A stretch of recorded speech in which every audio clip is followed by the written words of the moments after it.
तर मित्रांनो, आता आपण पाहत आहोत इंग्रजकालीन महत्त्वाचे प्रशासकीय कायदे. इंग्रज भारतात आले आणि भारतात त्यांनी कायदेशीर प्रक्रिया आणलेल्या आहेत, न्यायालयीन व्यवस्था आणलेली आहे आणि त्यांनी जे काही केलं ते कायदेशीररित्या केलेलं आहे. कारण की तिथे ब्रिटनमध्ये तशी पद्धत होती आणि ईस्ट इंडिया कंपनी जरी भारतात आली असली तरी देखील तिला कायदेशीररित्याच काम करावं लागायचं. तिच्यावरती बोर्ड ऑफ कंट्रोल हे लक्ष द्यायला होतंच आणि हळूहळू नंतर स्वतः ब्रिटनच्या राणीचंच साम्राज्य भारतात स्थापन झालेलं आहे. तर आपल्याला या कायद्यांचा अभ्यास करणं महत्त्वाचं ठरतं, कारण की परीक्षेला कोणत्याही एका कायद्याला फोकस करून प्रश्न नक्कीच विचारला जाऊ शकतो आणि विचारले गेलेले देखील आहेत. आणि आपण आता या व्हिडिओमध्ये सर्वच कायद्यांचा परिपूर्ण अभ्यास करणार आहोत. तर भारतात इंग्रजी शासनाचा पाया जो आहे तो लॉर्ड क्लाइव्ह याने घातलेला आहे. आपण पाहिलं की पाया जो घातलाय तो प्लासीच्या लढाईने घातलेला आहे आणि त्याला मजबूत करण्याचं काम बक्सरच्या लढाईने केलेलं आहे. तर कंपनीच्या बंगालवरील अनियंत्रित कारभारावर वचक किंवा नियंत्रणासाठी ब्रिटिश संसदेने रेग्युलेटिंग ॲक्ट पास केला. कोणता ॲक्ट पास केला? रेग्युलेटिंग ॲक्ट म्हणजेच नियंत्रण कायदा. आणि हा जो रेग्युलेटिंग ॲक्ट होता, नियंत्रण कायदा होता, याने भारताचा घटनात्मक विकास याचा प्रारंभ झालेला आहे, हे लक्षात घ्या. भारताच्या घटनात्मक विकासाचा प्रारंभ तेव्हापासून सुरू झाला जेव्हा पहिला रेग्युलेटिंग ॲक्ट आला. तर आपण आता तिथूनच सुरुवात करणार आहोत. तर पहिला रेग्युलेटिंग ॲक्ट आला तो आला 1773 मध्ये. 1773ला जो रेग्युलेटिंग ॲक्ट आला त्यावेळेस जो होता तो गव्हर्नर जनरल आपला जो होता तो होता वॉरन हेस्टिंग. हा बंगालचा गव्हर्नर जनरल होता, पहिला गव्हर्नर जनरल बंगालचा, फर्स्ट वॉरन हेस्टिंग. त्याच्या काळात हा 1773चा रेग्युलेटिंग ॲक्ट आला आणि त्याच्यावरती मग ह्या रेग्युलेटिंग ॲक्टवरती काही संशोधन करून संशोधनात्मक अधिनियम 1781 आला. तेव्हा आपण वॉरन हेस्टिंगच होता. आता ह्या कायद्याने नेमकं काय केलं हे आपण लगेच पाहूयात. इकडे लक्ष द्या. 1773च्या रेग्युलेटिंग ॲक्टने काय झालं की बंगालचा गव्हर्नर जनरल जो होता, बंगालचा जो गव्हर्नर त्याला गव्हर्नर जनरल ऑफ बंगाल असं म्हणायला सुरुवात झाली. गव्हर्नर जनरल, नुसता गव्हर्नर नाही राहिला तर गव्हर्नर जनरल झाला आणि सोबतच 4 सदस्य त्याच्यासोबत 4 सदस्य आलेले आहेत. आता इथे या कायद्याने कलकत्ता येथे सर्वोच्च न्यायालयाची स्थापना, त्यावेळेस आपण म्हणतो ना प्रथम सर्वोच्च न्यायालय कलकत्त्याला स्थापलं वॉरन हेस्टिंगच्या काळात, तर या कायद्याने ते झालेलं आहे.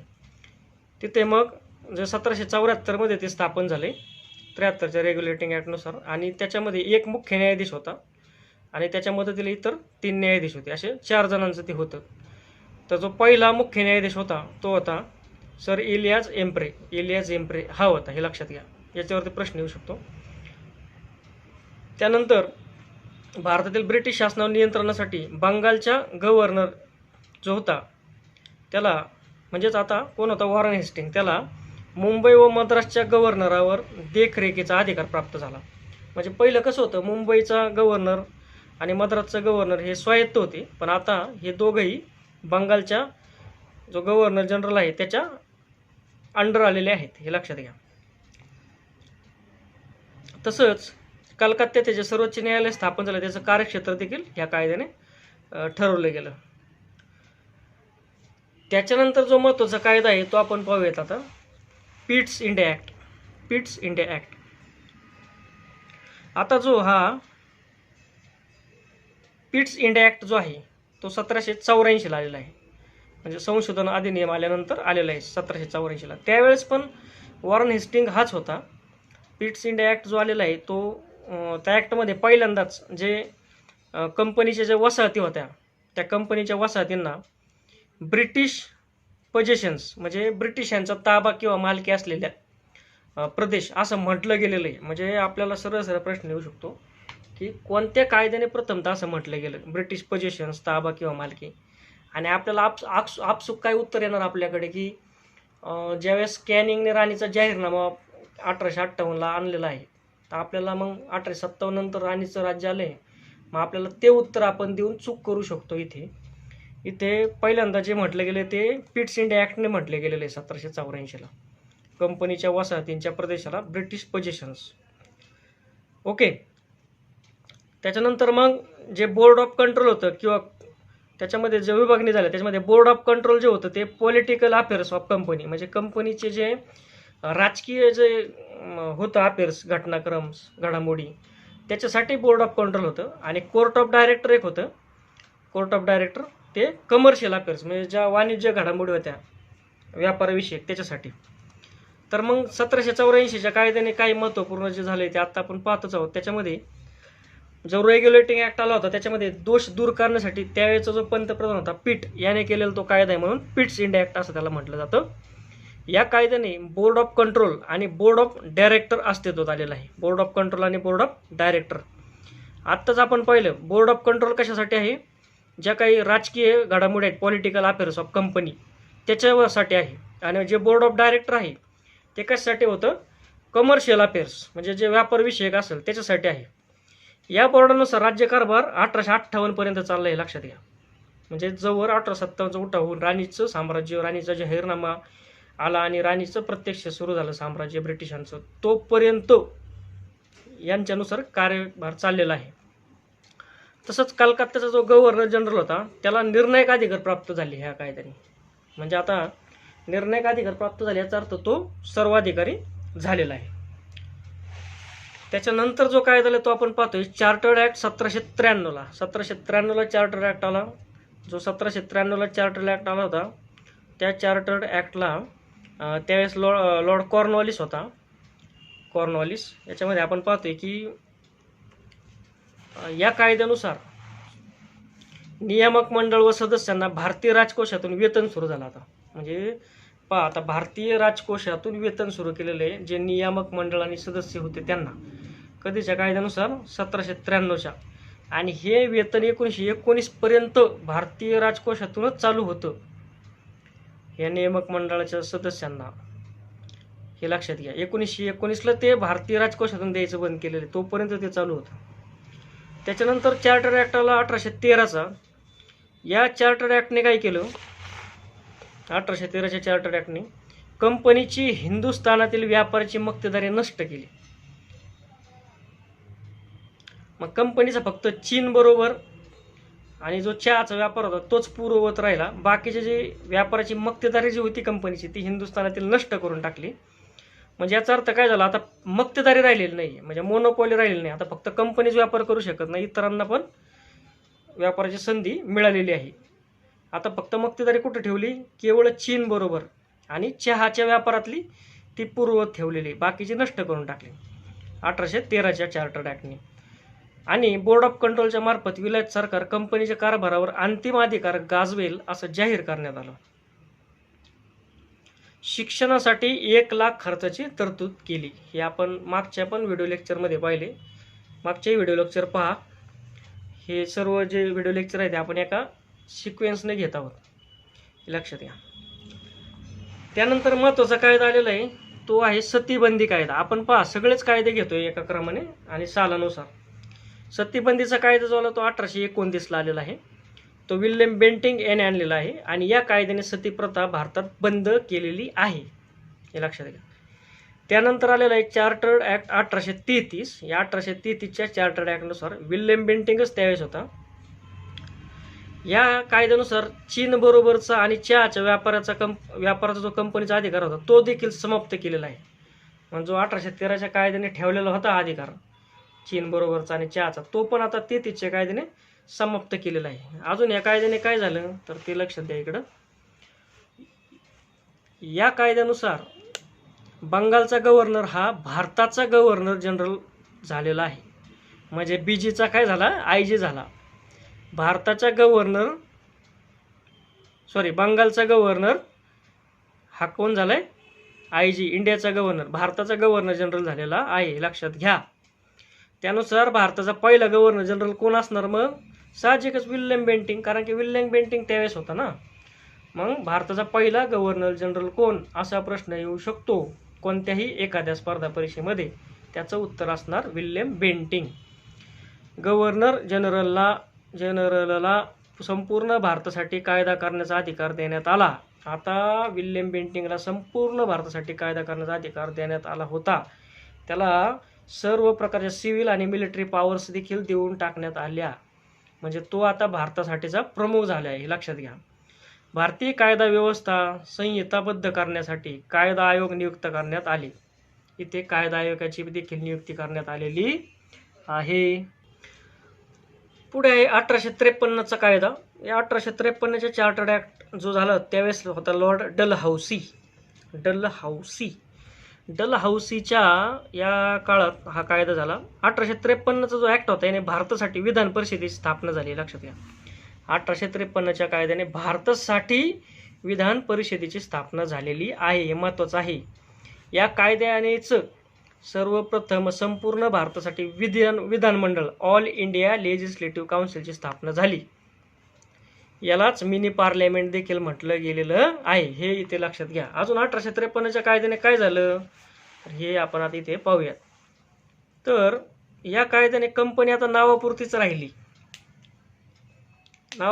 या कायद्याने बोर्ड ऑफ डायरेक्टरची नियुक्ती स्पर्धा परीक्षेच्या माध्यमातून करण्यात आली. कशाच्या? स्पर्धा परीक्षेच्या माध्यमातून बोर्ड ऑफ डायरेक्टरची नियुक्ती. आणि 1857च्या उठावाने कंपनी सरकार बरखास्त झालेले. पण 53 कायद्यानंतर जी महत्त्वाची घटना घडली ते 1857चा उठावच आहे. आणि त्या उठावाने मग कंपनी सरकार बरखास्त झाली. तत्पूर्वी 1856ला हिंदू विधवा पुनर्विवाह कायदा पारित झाला डलहौसीच्याच काळात. आणि त्या कायद्याने विवाहास मान्यता प्राप्त झालेली आहे. मग 1857 नंतर जो आलेला आहे तो आहे चांगल्या प्रशासनाचा अधिनियम. सगळ्यात महत्त्वाचा 1858 चांगल्या प्रशासनाचा अधिनियम म्हणजेच राणीचा जाहीरनामा 1858ला आलाय. लॉर्ड कॅनिंग याने आणलेला आहे. लॉर्ड कॅनिंग समजलं. आता बघा या कायद्याने काय चांगलं प्रशासन आणलं ते आपण पाहून घेऊयात. हे खूप महत्त्वाचं, याच्यावरती प्रश्न येऊ शकतो. 2 ऑगस्ट 1858ला हा कायदा पास झालेला आहे. भारतावरील कंपनीचे शासन ब्रिटनच्या राणीकडे गेलेलं आहे ह्या कायद्याने. आता कंपनीचं शासन संपलं. ईस्ट इंडिया कंपनीचे नियंत्रक मंडळ व संचालक मंडळ हे काय झाले आता. तसंच गव्हर्नर जनरल ही सगळी पदं रद्द झाली. आता ही पदं रद्द करून टाकली, बरखास्त झाली. आता आलंय काय? आले भारत मंत्री.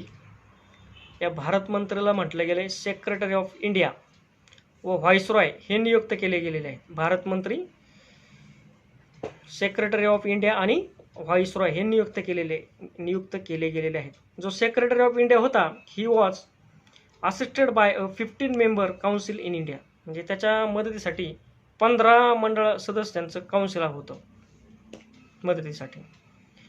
मग भारत मंत्री जो होता हा इंग्लंडमधून भारताचं कार्यभाराला जबाबदार होता. कारण की तो जसं आपल्याकडे अर्थमंत्री, आरोग्यमंत्री, शिक्षण मंत्री, संरक्षण मंत्री असे मंत्री असतात, तसंच ब्रिटिशच्या पार्लमेंटमध्ये मंत्रिमंडळामध्ये भारत मंत्री नावाचं एक पद निर्माण केलं गेलं.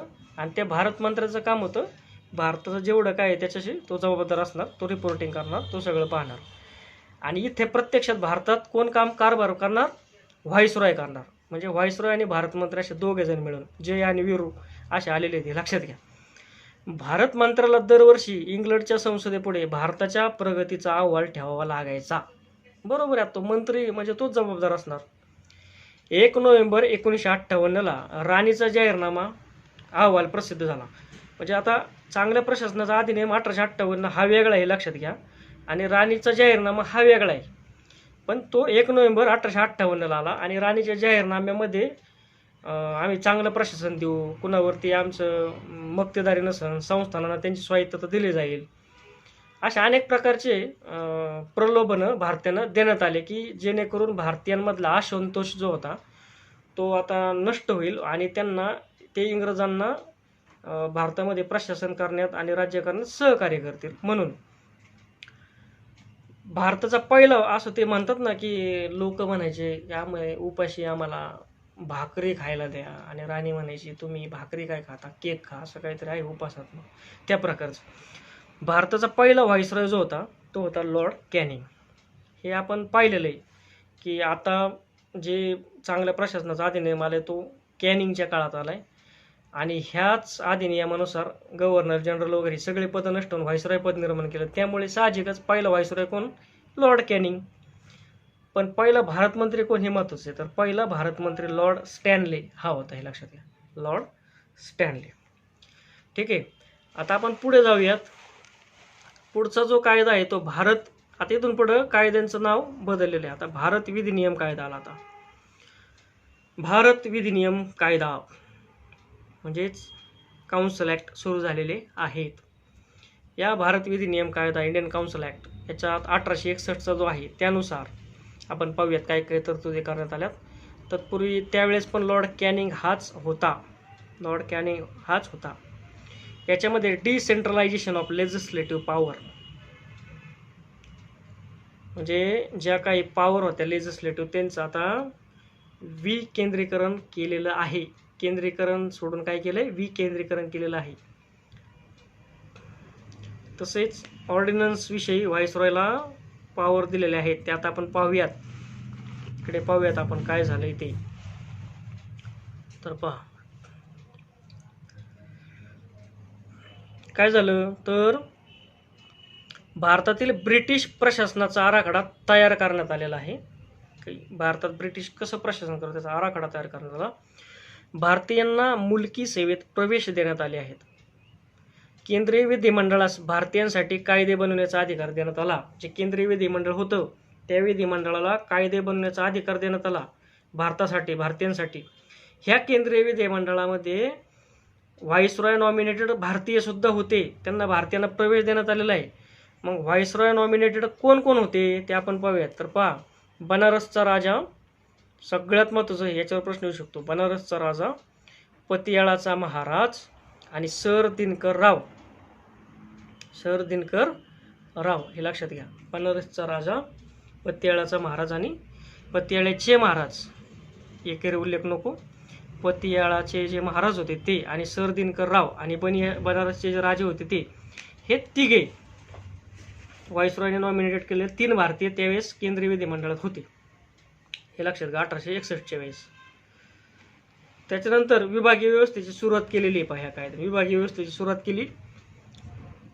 विभागीय व्यवस्थेची सुरुवात केली. मंत्रिमंडळ व्यवस्थेचा पाया घातला. आणि जो व्हाईसरॉयला जो अधिकार दिला ऑर्डिनन्स काढण्याचा 6 महिन्यासाठी वट हुकूम, तो पण हे लक्षात घ्या. पुढे जे आहे संमती वय अधिनियम 1891, हे महत्वाचं आहे. संमती वय अधिनियम 1891. लान्सडाऊन त्यावेळेस कोण होता? लान्सडाऊन. लॉकडाऊन नव्हता, हे लक्षात घ्या. लॉकडाऊन नव्हता, लान्सडाऊन होता. संमती वय अधिनियम 1891. त्याने संमती वय अधिनियमाने काय केलं? बालविवाह जे व्हायचे ते बालविवाहास बंदी घालण्यात आलेली आहे, हे लक्षात घ्या. त्यानंतर 1892ला आलाय भारत विधिनियम कायदा, 1892चा काउन्सिल ॲक्ट. त्यावेळेस पण लॅन्सडाऊनच होता. त्या कायद्याने काय झालं ते सगळ्यात महत्त्वाचं आहे. या कायद्याने जी निवडणूक पद्धत होती त्याच्यात सुधारणा करण्यात आल्या निवडणूक पद्धतीमध्ये. आणि थोडक्यात काय झालं की निवडणूक पद्धतीची सुरुवात झालेली आहे. निवडणूक पद्धतीची सुरुवात झाली. आता निवडणुका सुरू झाल्या. परिषदेतील भारतीय सदस्यांना सरकारला प्रश्न विचारण्याचा अधिकार देखील देण्यात आला. म्हणजे आता जे भारतीय होते केंद्रीय विधिमंडळ किंवा परिषदेमध्ये त्यांना सरकारला प्रश्न विचारण्याचा अधिकार देण्यात आलेला आहे. म्हणजे हळूहळू आता भारतीयांना लोकशाही पद्धत किंवा ह्या विधिमंडळ पद्धतीला ट्रेन करायला सुरुवात झालेली आहे, हे लक्षात घ्या. त्याच्यामध्ये power of discussing budget to legislative council, बजेटवर डिस्कस करणं, वेगवेगळे प्रश्न विचारणं, हे त्यांना अधिकार देण्यात आलेले आहेत. आता सगळ्यात महत्त्वाचा कायदा आहे 1909चा भारत विधिनियम कायदा. 1909चा इंडियन काउन्सिल ॲक्ट सगळ्यात महत्त्वाचा आहे. त्यालाच मोर्ले मिंटो सुधारणा कायदा असं पण म्हणतात, कारण की लॉर्ड मिंटो त्यावेळेचे भारतामधले व्हाईसरॉय होते आणि मोर्ले जे होते ते भारतमंत्री होते. हे आता आपण पाहते. याच्यामध्ये काय झालंय की मिंटोंना काय म्हणतात पहा, मिंटोंना म्हणतात फादर ऑफ कम्युनल इलेक्ट्रेट, म्हणजे जातीय मतदारसंघाचा जनक मिंटोरना म्हटलं जाते. आता जातीय मतदारसंघाचं जनक का म्हटलं जातं? अरे त्यांनी ते रिप्रेझेंटेशन आणलेले, त्यांनी काय केले पाहणे, ते स्वतंत्र मतदारसंघ सुरू केले, त्याच्यामध्ये मुस्लिमांना स्वतंत्र मतदारसंघ दिलेला आहे. म्हणजे हिंदू आणि मुस्लिम यांच्यात जी विभागणी करायची याला सुरुवातच यांनी केलेली, म्हणून जातीय मतदारसंघाचं जनक यांना म्हटलं जातं. त्याच्यानंतर त्याच वेळेस चेंबर ऑफ कॉमर्सला, जमीनदारांना, विद्यापीठांना आणि संस्थानिकांना स्वतंत्र मतदारसंघ देण्यात आलेले आहेत. त्याच्यानंतर काय झालं या कायद्याने, हे खूप महत्त्वाचे कायदे आहेत, हे लक्षात घ्या. 1909, 1919 आणि 1935 हे 3 कायदे. त्यातला आपण 9चा पाहतोय. या कायद्याने by this act Indian council act came to an end. संपलेलं आहे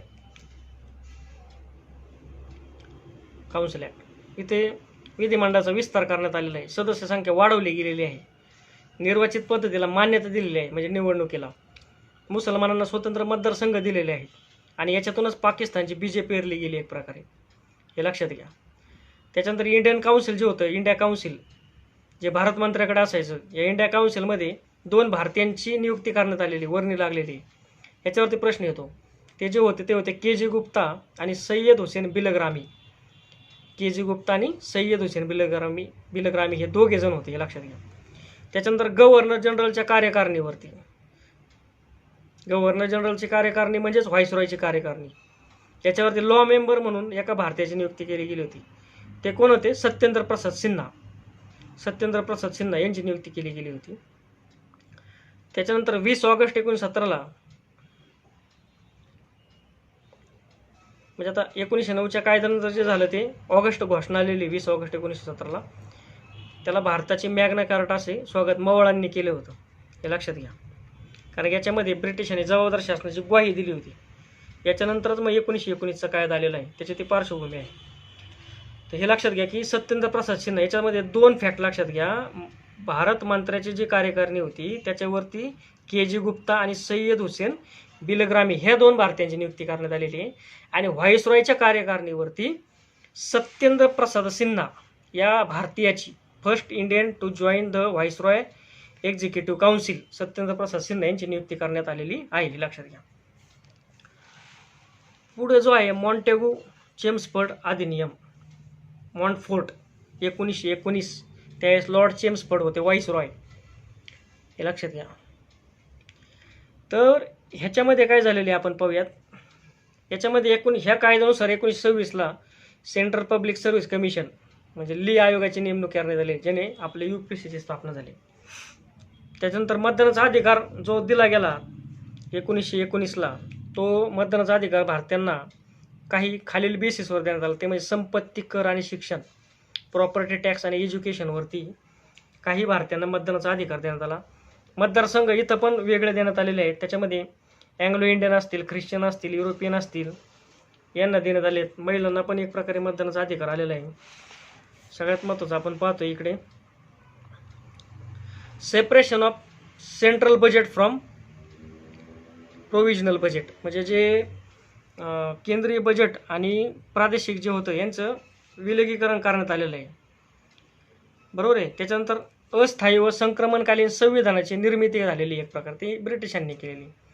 केंद्रासाठी द्विगृही विधिमंडळाची स्थापना, केंद्रासाठी विधानसभा आणि राज्य परिषद हे केंद्रासाठी स्थापन करण्यात आलं, आणि प्रांतामध्ये द्विदल शासन पद्धती सुरू झाली. आता प्रांतामध्ये द्विदल शासन पद्धती म्हणजे जे प्रांताचे गव्हर्नर होते ते एक, आणि मंत्रिमंडळ स्तरीय एक, अशा 2 प्रकारचं होतं ते. भारतीय शासनासाठी संबंधित हायकमिशनर पद निर्माण झालं. प्रत्यक्ष निवडणुकीचं तत्त्व आपण पाहिलं, पण मतदानाचा अधिकार मर्यादित व्यक्तींनाच होता. मग ते शिक्षण, संपत्ती आणि कर या बेसिसवर दिला गेला. आणि ख्रिश्चनांसाठी स्वतंत्र मतदारसंघाची स्थापना झालेली आहे, आपण पाहिले ते. त्याच्यानंतर सायमन कमिशन आलं 1927ला, सायमन कमिशन 1927ला, त्यावेळेस होता लॉर्ड आयर्विन. या सायमन कमिशनच्या वेळेस काय झाले ते आपण पाहूयात. याचे अध्यक्ष जे होते सर जॉन सायमन, हे 7 संसदेचे सदस्य त्याच्यामध्ये होते. याने घटना निर्मितीस एक प्रकारची सुरुवात करायच्यासाठी रिपोर्ट होता 1930ला.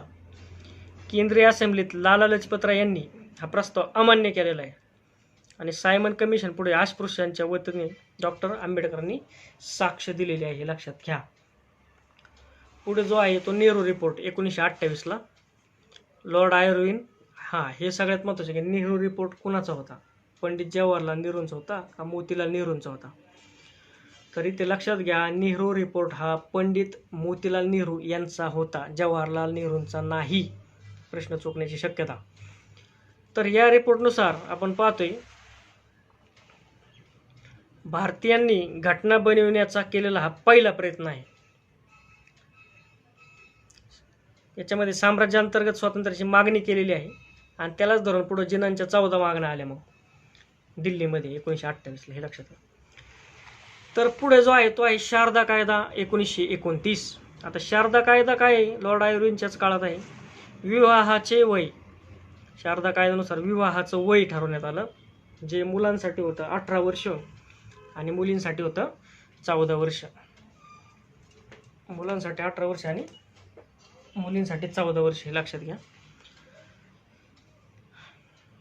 आता MPSC मुळे ते 28 आणि 24 झाले, त्याच्याही पुढे गेले. पुढे पाहतोय आपण गोलमेज परिषदा. आता गोलमेज परिषद आपण पाहतोय, पहिले गोलमेज परिषद MPSC मुळे म्हणजे त्या आयोगाने नाही केलेलं, आपण MPSCचा अभ्यास करतोय म्हणून झालं, हे लक्षात घ्या, नाहीतर वेगळा अर्थ निघायचा.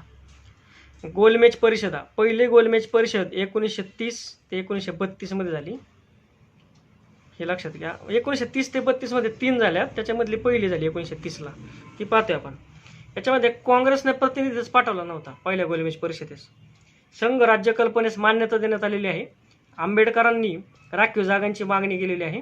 मुस्लिम प्रतिनिधी बॅरिस्टर जिना होते आणि 89 प्रतिनिधी त्यावेळेस हजर होते, हे लक्षात घ्या. दुसरी झाली 1931ला. दुसऱ्या गोलमेज परिषदेमध्ये राष्ट्रसभेने एकमेव प्रतिनिधी पाठवले होते, ते पाठवले होते महात्मा गांधी. एकमेव प्रतिनिधी महात्मा गांधी होते दुसऱ्या गोलमेज परिषदेला. त्याच्यानंतर रामसे मॅकडॉनल्डचा जाती निवड आला 16 ऑगस्ट 1932ला, जो आलेला आहे, जाहीर झालेला आहे. याने अस्पृश्यांना स्वतंत्र मतदारसंघ मिळणार होते. याचा महात्मा गांधींनी कडाडून विरोध केला, कारण की ही खूप मोठी फूट पाडणार होतं समाजात.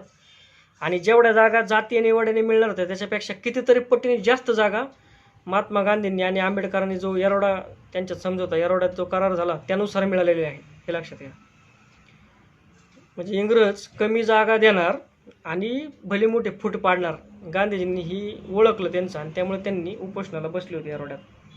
ते उपोषण सोडलं ज्यावेळेस आंबेडकर गेले, त्यांच्यात जो येरवडा समझोता झाला त्यानुसार अस्पृश्यांना त्याच्यापेक्षा कितीतरी पटीने जास्त जागा पण दिल्या गेल्या आणि समाजात फूटही पडली नाही. तिसरी गोलमेज परिषद 32ला झालेली आहे. याच्यामध्ये संस्थानिक मजूर पक्ष, काँग्रेस यांनी प्रतिनिधी पाठवले नाही. तिसऱ्या गोलमेज परिषदेला संस्थानिकांनी, मजूर पक्षाने आणि काँग्रेसने प्रतिनिधी पाठवले नव्हते, लक्षात घ्या. ब्रिटिश सरकारने 33 एक श्वेतपत्रिका काढली आणि राजकीय प्रश्न सोडवण्यासाठी जॉईंट सिलेक्शन कमिटी नेमलेली आहे. आता सगळ्यात महत्त्वाचं आहे 1935चा भारत सरकारचा अधिनियम 1935. याच्यामध्ये 10 शेड्यूल होते, लक्षात घ्या. 1935च्या कायद्यामध्ये किती शेड्यूल होते? 10, आणि सेक्शन्स होते 321, हे लक्षात घ्या. लॉर्ड वेलिंग्टन हा त्यावेळेस होता. याने महिलांना, कामगारांना, अनुसूचित जाती म्हणजे SCना स्वतंत्र मतदारसंघ दिलेले आहेत, महिला, कामगार आणि SC. आता काय केलं या कायद्याने, हे सगळ्यात महत्त्वाचं आहे. आपण पाहतोय हिंदुस्थानात ब्रिटिश इंडियाचे प्रांत व संस्थाने यांची एक संघराज्य स्थापन करण्याची व्यवस्था केली. राज्यकारभाराची केंद्रीय पद्धत, केंद्रीय, प्रांतीय व संयुक्त अशी विभागणी केलेली आहे. म्हणजे केंद्रस्तरीय, प्रांतीय आणि संयुक्त. थोडक्यात आपण जे पाहतो केंद्र सूची, राज्य सूची आणि समवर्ती सूची, हेच एक प्रकारचं 1935च्या कायद्याने निर्माण झालेलं आहे. 1919च्या कायद्याने प्रांतासाठी लागू केलेली जी द्विदल शासन पद्धत होती प्रांतासाठी, ती नष्ट केली आणि केंद्रासाठी लागू केली. आणि केंद्रातली जी होती म्हणजे विधानसभा आणि विधान परिषद, ते प्रांतांना स्वायत्ता प्रदान करून टाकली आणि केंद्राला द्विदल पद्धत आणली, लक्षात घ्या. प्रांतांना काय दिली? स्वायत्तता देऊन टाकली. भारतीय संघ राज्य न्यायालय, फेडरल कोर्ट व रिझर्व्ह बँकेची स्थापना. ॲक्च्युली रिझर्व्ह बँक स्थापन करा असं म्हटलं गेलेलं आहे. त्याच्यानंतर रिझर्व्ह बँक स्थापनेसाठी एक स्वतंत्र कायदा पण आलेला आहे, रिझर्व्ह बँक ॲक्ट, त्यानुसार मग ती स्थापन झाली. भारतीय संघ राज्य न्यायालय, फेडरल जे न्यायालय आहे भारताचं आत्ताचं सर्वोच्च न्यायालय, त्याची स्थापना झाली. त्याच्यानंतर ब्रह्मदेश जो होता तो भारतापासून वेगळा करण्यात आला आहे, हे लक्षात घ्या. त्याच्यानंतर सिंध आणि ओरिसा हे नवे प्रांत तयार करण्यात आले. सगळ्यात महत्त्वाचं आहे की कोणते नवे प्रांत तयार करण्यात आले बा या कायद्यानंतर, ते सिंध आणि ओरिसा. आणि UPSCची स्थापना, जे लीग कमिशन होतं 1926चं, त्याची शिफारस होतीच. आणि मग ते 1935च्या कायद्याने भारतीय लोकसेवा आयोगाची स्थापना पण झालेली आहे, हे लक्षात घ्या. पुढं जे आहे ते आहे 1940ची ऑगस्ट घोषणा, जी लिनलित गो याने केलेली ऑगस्ट घोषणा आहे. या घोषणेनुसार प्रांतिक स्वायत्तता आणि युद्ध समाप्तीनंतर घटना निर्मितीसाठी भारतीयांनी घटनात्मक मंडळाची स्थापना करण्यात येईल असं सांगितलं गेलं. आणि तसंच जे आता दुसरं महायुद्ध आहे त्याच्यामध्ये राष्ट्रमंडळाच्या विजयासाठी भारतीय जनता मदत करेल, सहाय्य करेल, अशी परस्पर घोषणा पण केलेली आहे. त्यामुळे प्रचंड चीड निर्माण झाली भारतीयांमध्ये. मग क्रिप्स मिशन आले 1942ला, ज्यावेळेस 29 मार्चला ते जाहीर झालं. त्यावेळेस लिनलित गोच होता, जो क्रिप्स मिशन होतं त्या मिशननुसार हिंदुस्थानला वसाहतीच्या दर्जाचे पूर्ण स्वातंत्र्य दिले जाऊन अंतर्गत व परराष्ट्र व्यवहारात हिंदुस्थानचा दर्जा इतर कोणत्याही डोमिनियन राष्ट्राप्रमाणे असेल असं जाहीर करण्यात आलं होतं. परंतु बॅरिस्टर जिना आणि मुस्लिम लीगने क्रिप्स मिशनची योजना ती फेटाळून लावली आणि राष्ट्रीय ऐक्याच्या दृष्टीने पण हे धोकादायक ठरणार होतं, म्हणून राष्ट्रीय सभेने पण याला विरोध केला. त्याच्यामुळं मग महात्मा गांधींनी बुडालेल्या बँकेचा पुढील तारखेचा चेक असं क्रिप्स मिशन 1942 या योजनेचं वर्णन केलेलं आहे. म्हणजे बुडालेल्या बँकेचा पुढील तारखेचा चेक असं उपहासात्मक वर्णन महात्मा गांधींनी केलं. ते कशाचं केलं? क्रिप्स योजनेचं. याच्यावरती प्रश्न येऊन गेलेला आहे आणि भविष्यात येऊ शकतो. पुढे वेव्हवेल योजना 1945ला लॉर्ड वेव्हवेल यांनी मांडलेली वेव्हवेल योजना 1945. या योजनेनुसार शिमला येथे काय झाले पहा, शिमला येथे 22 जून 1945ला सर्वपक्षीय परिषद झाली. सर्वपक्षीय या परिषदेमध्ये राष्ट्रसभेचे जे प्रतिनिधित्व केलं ते होते मौलाना अबुल कलाम आझाद. मौलाना अबुल कलाम आझाद यांनी राष्ट्रीय सभेचं प्रतिनिधित्व केलं आणि मुस्लिम लीगचं प्रतिनिधित्व बॅरिस्टर जिनांनी केलं आणि सर्वपक्षीय घटना निर्मितीसाठी प्रस्ताव त्यावेळेस मांडला गेलेला आहे. पुढे कॅबिनेट मिशन आलेलं आहे पहा, त्रिमंत्री योजना. जे कॅबिनेट मिशन आलं आहे ते 1946ला आलं आहे, वेव्हवेलच्या काळातच. याचे जे अध्यक्ष होते कॅबिनेट मिशनचे होते पॅथिक लॉरेन्स, त्याच्यानंतर क्रिप्स त्याच्यामध्ये एक सदस्य होते आणि एक अलेक्झांडर एक होते. हे तिघांचं ते होते. याच्यामध्ये स्वराज्य निर्मिती व प्रांतांना स्वायत्तता जी होती ती फेटाळली गेली. त्याच्यामुळं मग अजून एका योजनेची गरज पडलीच आणि शेवटी फायनली जे आलेलं आहे ते आहे माउंट बॅटन योजना 1947ला, लॉर्ड माउंट बॅटन. या 1947च्या माउंट बॅटन योजनेने 3 जून 1947 रोजी प्रसिद्ध झालं आणि याच्यामध्ये सरळ सरळ भारताच्या फाळणीची योजना मांडली गेली. कारण की प्रचंड प्रमाणात हिंदू मुस्लिम दंगे पण भडकले गेले होते भारतामध्ये आणि मुस्लिम लीग कोणत्याही परिस्थितीत आता ऐकायला तयार नव्हती आणि गांधीजींना किंवा मवाळ नेत्यांना हिंसा वगैरे या गोष्टी तर अजिबात मान्य नव्हत्या. मग समोपचाराने मिटवण्यासाठी लॉर्ड माउंट बॅटन यांच्या मध्यस्थीने शेवटी भारताच्या फाळणीची योजना तयार झाली. ती VP मेनन यांच्या मदतीने तयार केली गेलेली आहे आणि सांगितलं गेलं की भारत सरकार, इंग्रज जे ब्रिटिश सरकार आहे ते 15 ऑगस्ट 1947 रोजी हिंदुस्थान सोडणार आहे. तर मग आता सीमा ठरवून घ्या आणि त्या ठरवण्यासाठी सीमा कमिशन वेगवेगळ्या प्रकारचे नेमले गेलेले आहेत आणि मग सीमा ठरवल्या गेल्या आणि पाकिस्तान, मग त्यावेळेस बांगलादेश म्हणजे पूर्व पाकिस्तान आणि पाकिस्तान असे 2 राष्ट्र आणि हिंदुस्थान, पाकिस्तान आणि हिंदुस्थान असे 2 राष्ट्र निर्माण केले गेलेले आहेत. आणि मग शेवटी जो आलेला आहे तो आपण पाहतोय भारतीय स्वातंत्र्याचा कायदा, जो 18 जुलै 1947ला पास झालेला आहे. लॉर्ड माउंट बॅटन होते. हा ब्रिटनच्या पार्लमेंटमध्ये तिकडं पास झाला आणि त्या कायद्यानुसार मग भारतावरील इंग्रजांचे प्रभुत्व जे होतं ते संपुष्टात आलं. आसाममधील सिल्लड जिल्हा जो होता तो पाकिस्तानात जाण्याचा त्यांनी सार्वमताने निर्णय घेतला, ते पाकिस्तानमध्ये गेले. त्याच्यानंतर सीमा ठरवण्यासाठी रॅडक्लिफ कमिशन नियुक्त करण्यात आलं आणि भारतीय स्वतंत्र भारताचा ध्वज फडकवला तो व्हाईसरॉय माउंट बॅटन यांनीच फडकवला. मग कारण की स्वतंत्र झाल्यानंतरही माउंट बॅटन आपले होतेच व्हाईसरॉय. त्याच्यानंतर जे पहिले भारतीय होते ते श्रीराज गोपालाचारी ते नंतर झाले.